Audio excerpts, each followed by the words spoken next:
Racing across America is one of the most difficult and challenging things a person can do. Now imagine you're 12 years old, racing across America, and living with an incurable liver disease. That's what Connor's doing. And this is Connor and his team, Connor's Hope. Connor, how's it been so far, man? It's been fun. Yeah? What's been your favorite part? Probably hanging out with my family and friends. Yeah? Hey, you can say it, the uncle. Okay, the wonderful Uncle Ryan. There we go. I think he really liked the waking up at 1 a.m. almost every day. You have to ask him what his worst part is. Yeah, now what's your least favorite part? Probably the sleeping part. I don't get a lot. Yeah. How many of your friends think it's pretty cool that you're doing this? A lot of them. Yeah? They all go on, they track us on the trackers, and I'll always be talking to them.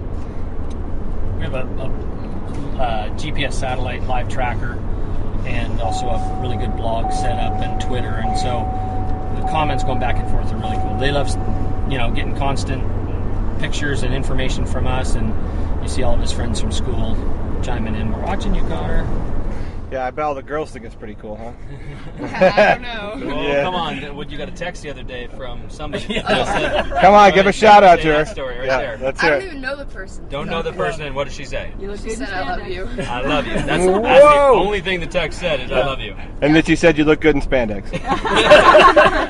What's this? I mean, when you're out there on the road, what are you thinking about? Why I'm doing this and the cause that we're raising money for. And what does it mean to you personally? It means a lot because I've gone through this with my family and stuff, and that's one of the ways we can help promote organ donation by raising money and doing this. Yeah. Now, do you think you'll do this again? Probably. Probably. Oh. Will you ever do it solo? I'd like to, but I don't know. Maybe. You could be the youngest guy to do it solo. Yeah, maybe. I have a feeling it's in his future. That'd be pretty cool. How long are your shifts? About 3 to 5 miles, Mm-hmm. and then we rotate in between.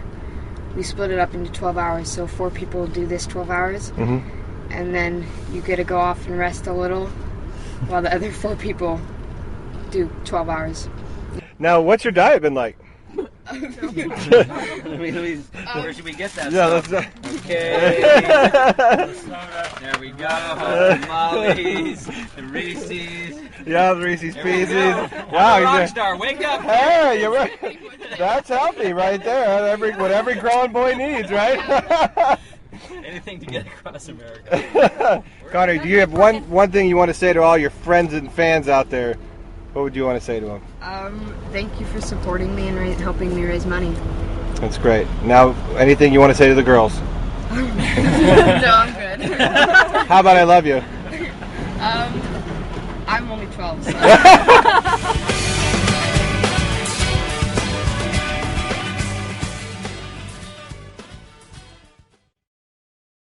Special roundtable with a couple of friends from Alabama you're going to meet soon. And, of course, the players and coaches and our final thoughts right here in the Gator Country TV show. Well, friends, it was a terrific day at the Swamp, wasn't it? Oh, senior day at the Swamp, nothing like it. A crowd of 90,907, a record crowd. And here we are watching Tim Tebow getting that first touchdown. It's a triple option, but he's got the outside option, the inside option, the shovel pass to Aaron Hernandez.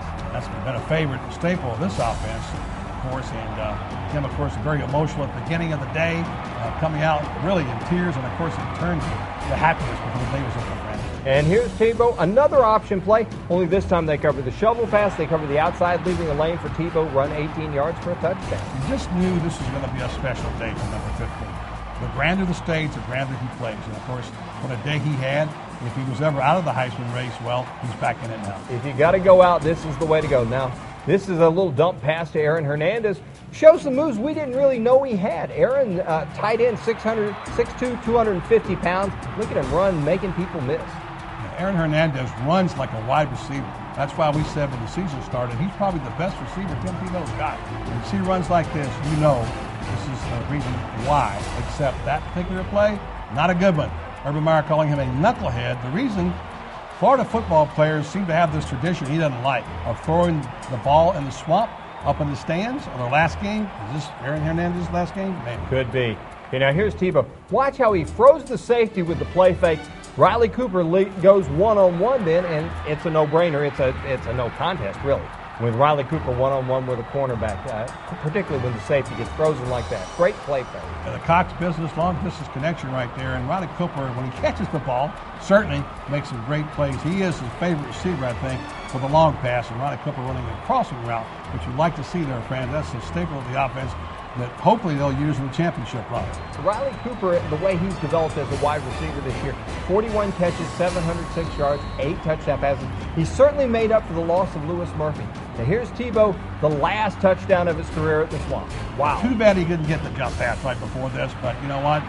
The guy did that tackle Hernandez, and of course, no film call. Tim runs it in. That's appropriate in the same end zone where he started it when he threw the jump pass for the touchdown, his first as a Gator, and of course, that kept off what? Urban Meyer.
We're here in the weight room, University of Florida, and with me today for a one-on-one is Mickey Marotti, strength and conditioning coach. And Mickey, thanks first of all for letting us come in. Who gets in this place? Not many people, do they?